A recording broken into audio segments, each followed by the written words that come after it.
to my channel. My name's Masquerade, and today I will be making my very first video for YouTube.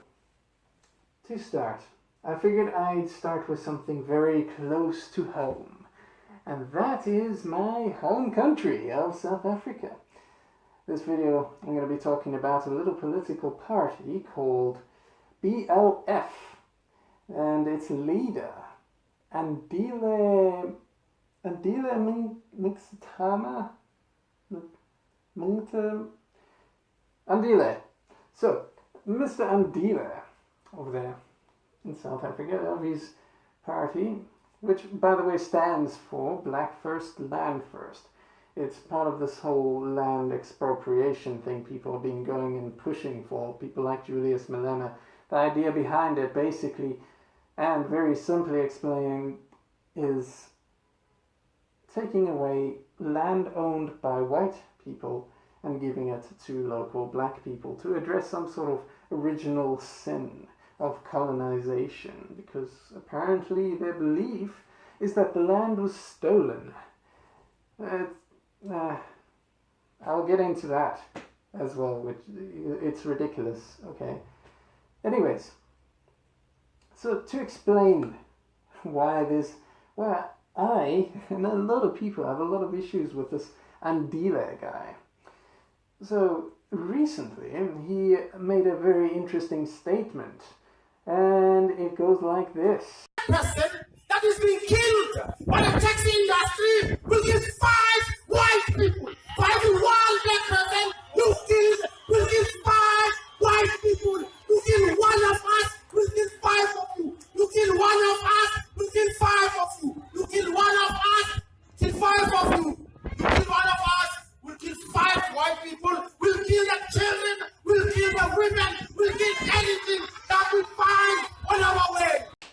So, for every 1 black person that gets killed in taxi violence, they will kill 5 white people, and their kids and their pets and their women, and you heard it.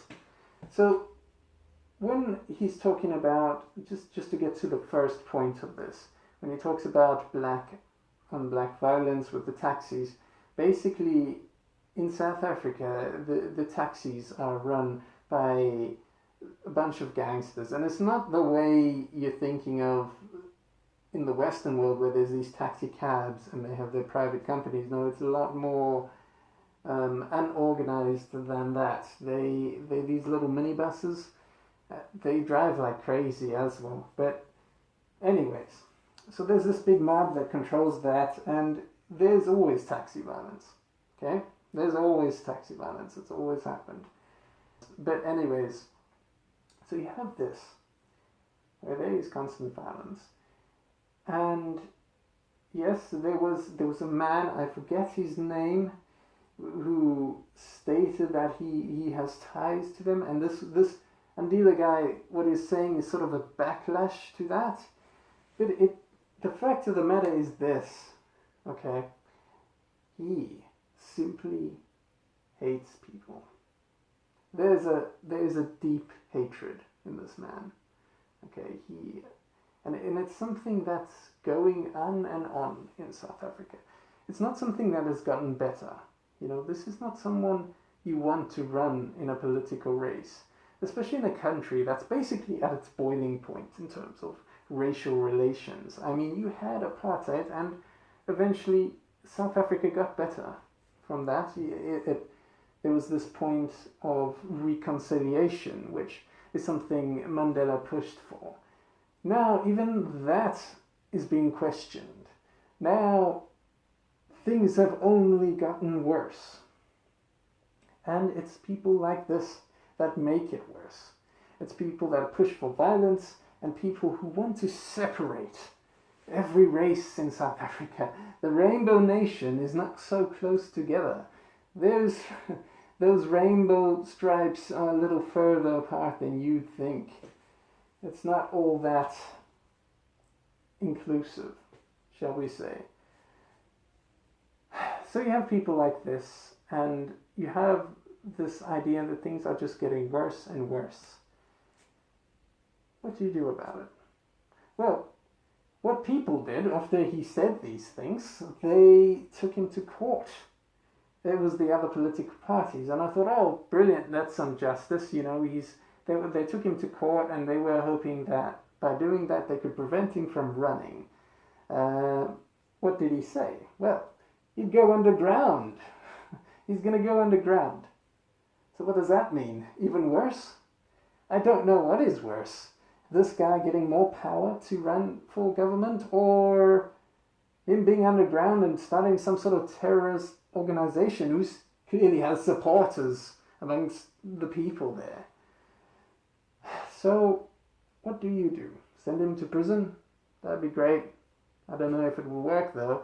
I don't know if our previous president will things that he didn't even go to prison, so it's very unlikely that would even happen. So what do? Well, the only thing I can see is create some sort of awareness. And that's what I'm doing. I want you to hear these things. And I'm going to keep talking about these things because I want more people to hear about these things, because maybe it gets to the right ears. And that's part of what I'm doing. And it'll be part of a series of videos I'll be doing throughout. So that leaves the question that someone like this is allowed to run. What next? Who else? And how far is he going to be allowed to go? Because if you can literally be calling for the slaughter of a certain race group and still run for government, what does that say about the country? What does that say about the situation there? You might be a small political party now, but so was the EFF at one point, and now they are the third runner-up for government. That Julius Malema guy, which I'll go into at some point, eventually could become president. Someone as hateful as that. And then who's the next runner-up? This guy? Well, things don't look too bright for South Africa, do they? This was a country I once lived in. I grew up there. It's a country I hoped I could be proud of. But it's not anymore. It's only gotten worse.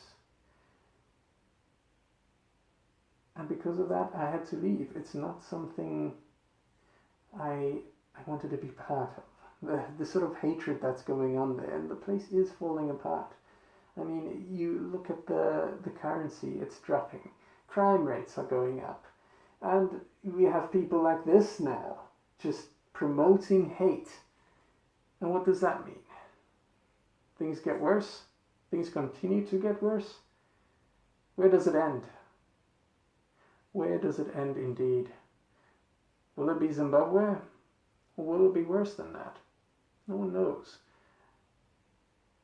But it could quickly become worse. Please like and subscribe, and I will see you on the next one.